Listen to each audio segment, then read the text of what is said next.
कक्षा 11वीं विषय गणित प्रश्नावली 20D।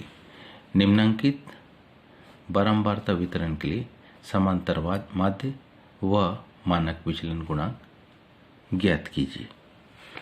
जो दी गई जानकारी है इसके आधार पर हम इस वर्ग अंतराल को यहाँ फिर से लिखते हैं। वर्ग अंतराल को लिखेंगे तो यह है 5 से 15, 15 से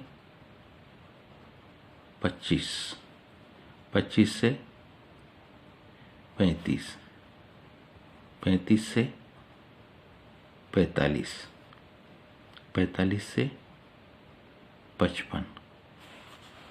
मान को देखिए, 55 से 65, 65 से 75, 75 से 85। ये वर्ग अंतराल दिए। अब इनका मध्यमान निकालेंगे। इन दोनों को जोड़ो, उसमें 2 का भाग दो। 5 में 15 को जोड़ेंगे 20, 20 में 2 का भाग दिया 10। यानी इन दोनों की सेंटर वैल्यू आ गई।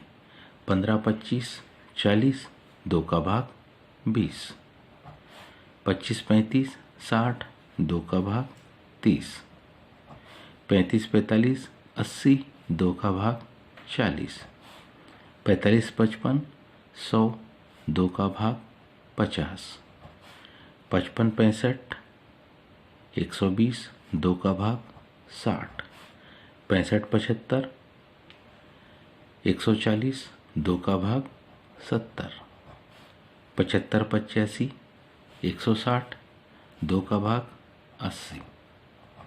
इसके सापेक्ष जो बारंबारता दी यानी कि ये बारंबारता यहाँ लिखेंगे हम, तो ये होगा 15, अगले की फिर 15, 23, 22, 25, 10, 5, 10। इन सारी बारंबारताओं की योग की हमको आवश्यकता पड़ती है। जोड़ने पर मान आएगा 125। क्या ये तो f था और ये x था। f और x का गुणा fx यानी 15 दाम 150, 20 गुणित 15 300, 23 गुणित 30 690, 22 गुणित 40 880, 25 गुणित 50 1250, 10 गुणित 600, 10 गुणित 60 600, 5 गुणित 70 350, 10 गुणित 80 800। ये हमारे पास ये हो गया समेसन एफ एक्स। और समेसन एफ एक्स का योग देखेंगे तो यह आएगा 5020। सबसे पहले इतने की सहायता से हम क्या निकाल सकते? समांतर माध्य। इतने की सहायता से हम निकालने जा रहे हैं समांतर माध्य। तो ये समांतर माध्य 12x बराबरी से क्या summation f x by summation f. Summation f x का मतलब 12x बराबरी से समेसन एफ एक्स की वैल्यू हमको मिली 5020 बटे 125। जब भाग हम देते तो मान हमको मिलता है 40.16, जिसको राउंड फिगर में हम क्या मान लेते 40 लगभग। और इस माध्य 40 को हम प्रत्येक मध्यमान से क्या करेंगे घटाएंगे। तो 40 को जब 10 से घटाएंगे तो कितना आएगा ऋण 30। 40 को 20 से घटाएंगे ऋण 20, 30 से घटाएंगे ऋण 10, 40 से 40 घटा 0, 50 में ऋण 40 10, 60 ऋण 40 20, 70 ऋण 40 30, 80 ऋण 40 40। नेक्स्ट स्टेप में इसका वर्ग ऋण 30 का वर्ग मतलब 900। ऋण 20 का वर्ग 400, ऋण 10 का वर्ग 100, 0 का वर्ग 0, 10 का वर्ग 100, 20 का वर्ग 400, 30 का वर्ग 900, 40 का वर्ग ये हो जाएगा 1600। FDX मीन्स 15 का ऋण 30 से गुणा, ऋण 450, ऋण 20 का 15 से गुणा, ऋण 300, ऋण 10 गुणित 23, ऋण 230, 0 का 22 से गुणा, 0, 10 का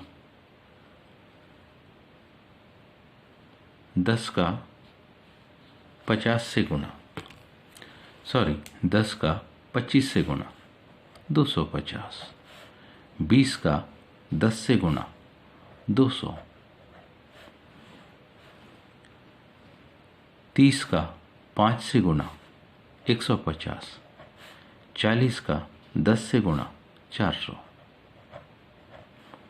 इसके बाद इन सब का योग समेसन FDX बराबरी से इसका योग मिलेगा, क्योंकि यहाँ कुछ संख्या ऋणात्मक है, कुछ धनात्मक है। बड़ी संख्या धन आती है, छोटी संख्या ऋण आती है। घटाने पर उत्तर मिलेगा 20। FDX स्क्वायर मीन्स 15 गुणित 900, 15 9 135 और 2 शून्य 13,500। ऋण 300 का गुणा हम किससे? DX square. FDX 400 गुणित 15, 15 चौके 60 मतलब 6000।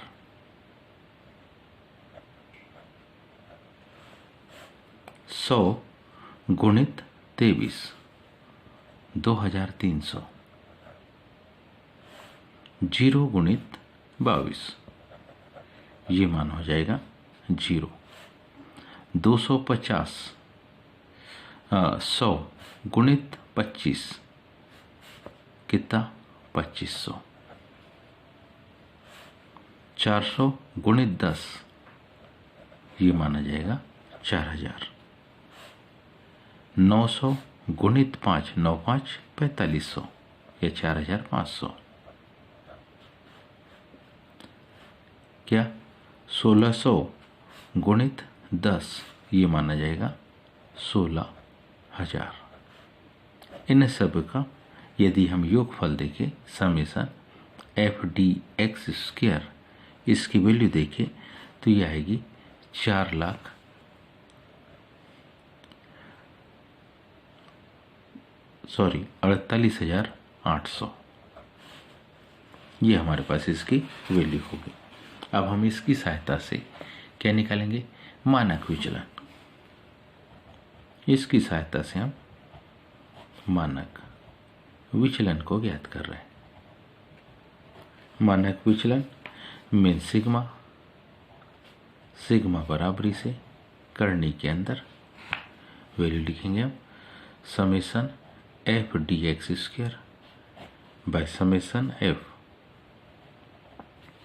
Minus summation FDX by summation F पूरे की घात कितनी?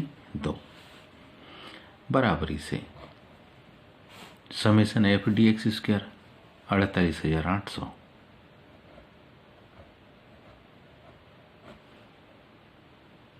बटे समेसन F 125 ऋण समेसन FDX 20 बटे 125 पूरे की घात 2। मान देखेंगे सिग्मा बराबरी से 48,800 में 125 का जब भाग देंगे तो भाग जाएगा 390.4 बार। 20 में 125 का भाग देके उसका वर्ग करेंगे तो मान आएगा 0.0256। इसको घटाने पर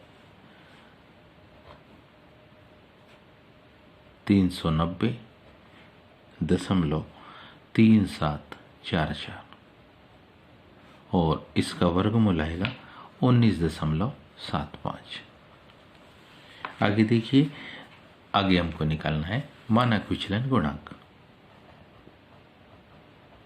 मानक विचलन गुणांक। अभी ये मानक विचलन निकाला था। मानक विचलन गुणांक मतलब सिग्मा यानी कि मानक विचलन बटे 12x मतलब समांतर माध्य गुणित 100। मानक विचलन 19.75 बटे समांतर माध्य 40.16 गुणित 100। जब हम इसको हल करते तो इसके हल में हमको उत्तर मिलता 49.18।